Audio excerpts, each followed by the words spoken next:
Francis Ngannou, envoyé au tapis, a perdu par KO face à Anthony Joshua. Et pas des moindres. Par KO au deuxième round face à Anthony Joshua. Cette image a fait le tour du monde. Inimaginable pour certains. Très choquant pour les fanatiques. Incroyable. Mais surtout pour des sportifs normaux. Cette défaite de Francis Ngannou cache en réalité deux incroyables leçons de vie que je vais partager avec vous dans cette vidéo. Surtout la deuxième, qui va drastiquement changer ta perception et ta vision de la vie.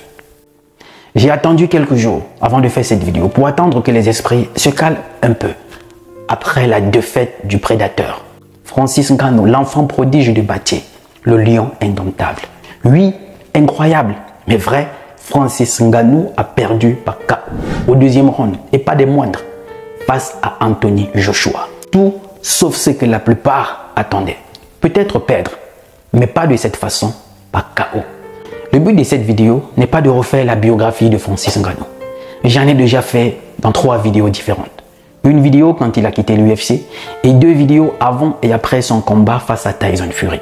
Alors sa biographie, je ne la ferai pas dans cette vidéo. Si vous voulez la voir, elle est dans les précédentes vidéos ou encore sur internet. Je vous laisserai le lien de cette vidéo en description.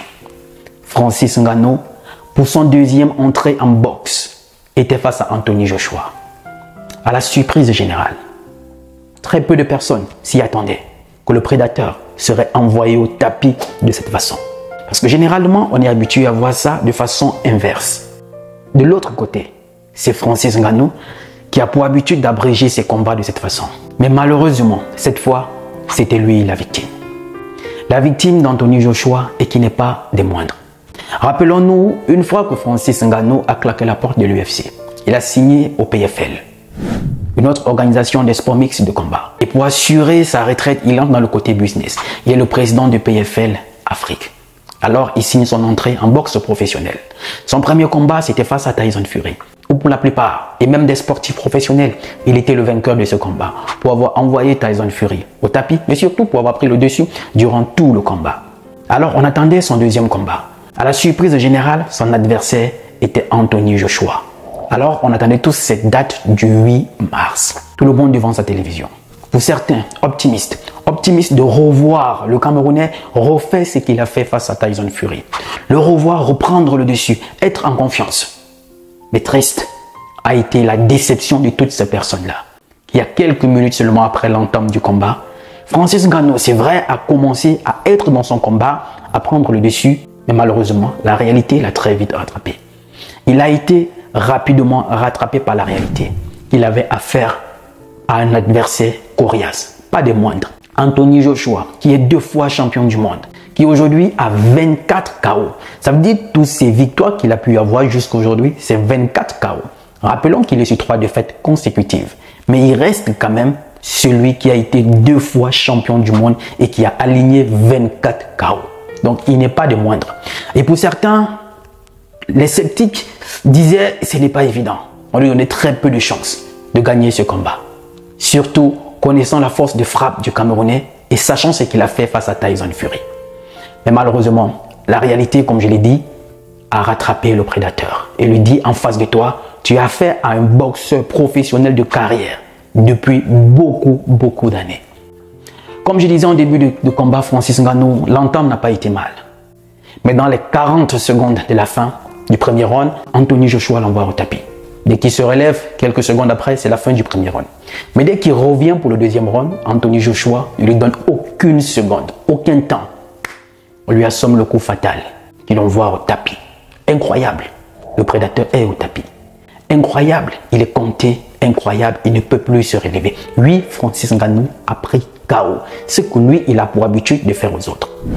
La première leçon de vie que je vais partager avec vous dans cette vidéo. Tout homme est faillible. Tout homme est faillible. Personne n'est invincible sur cette terre. Tout le monde connaît les échecs.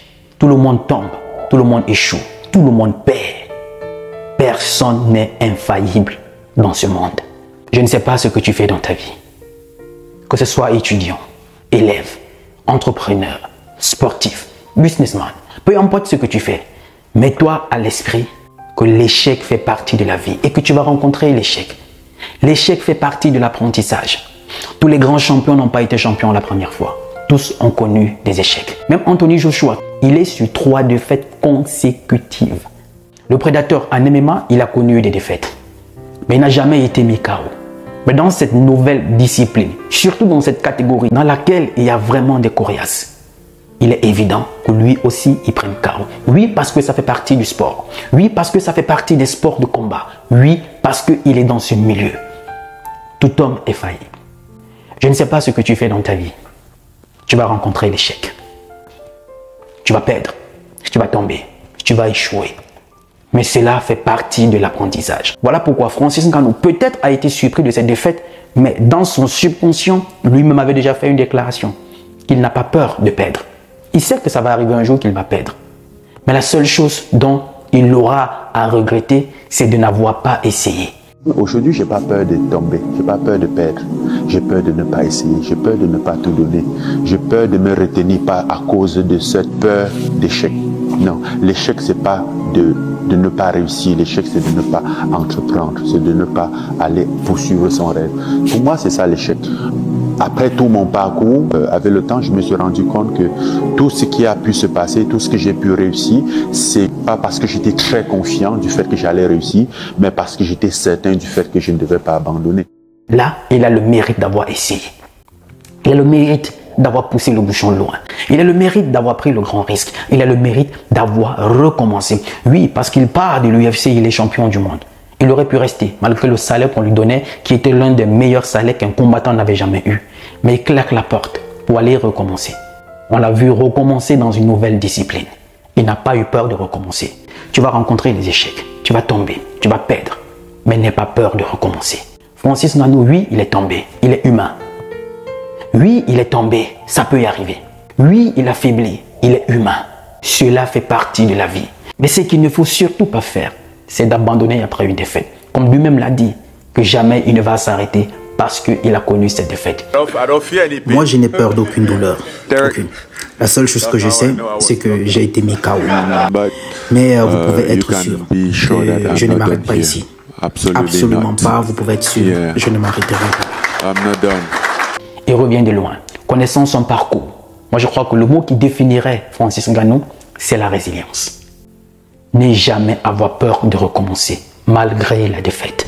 Et la deuxième leçon de vie que je vais partager avec vous, ils attendront ta défaite pour déverser leur haine. Ils attendront que tu échoues pour déverser leur animosité. Ils attendront que tu tombes pour s'acharner contre toi. Francis Ngannou aujourd'hui, avec sa défaite, les haineux aujourd'hui se servent de ça pour le descendre. Les médias qui n'ont jamais mis en avant toute sa carrière, les espoirs qu'il a réalisés, les victoires qu'il a eues, que ce soit les influenceurs, les personnages publics, qui aujourd'hui déversent leur haine, étaient sourds, muets et aveugles quand ils gagnaient des titres, quand ils mettaient des gens KO, quand il allait d'espoir en espoir, quand il allait de gloire en gloire, de victoire en victoire. Ils étaient sourds, muets et aveugles. Ils sont nombreux comme ça autour de toi. Quand tu feras des choses positives, ils seront sourds. Quand tu vas réaliser des choses extraordinaires, ils feront comme s'ils n'ont jamais vu. Dans leur tête, ils t'ont oublié. Tu n'existes pas. Mais non, ils ne t'ont pas oublié. Juste qu'ils ne sont pas contents. Mais leur façon de garder le silence, c'est une façon de manifester leur mécontentement. Ou en quelque sorte, leur frustration. Ils te surveillent. Ils attendent la moindre défaillance, la moindre faille, la moindre petite erreur de ta part pour te descendre. Ils attendent que tu connaisses une seule défaite, comme a connu Francis Ngannou aujourd'hui. Nombreux sont aujourd'hui sur la toile pour le descendre, pour se moquer, pour raconter un tas de choses qui n'ont ni tête ni queue.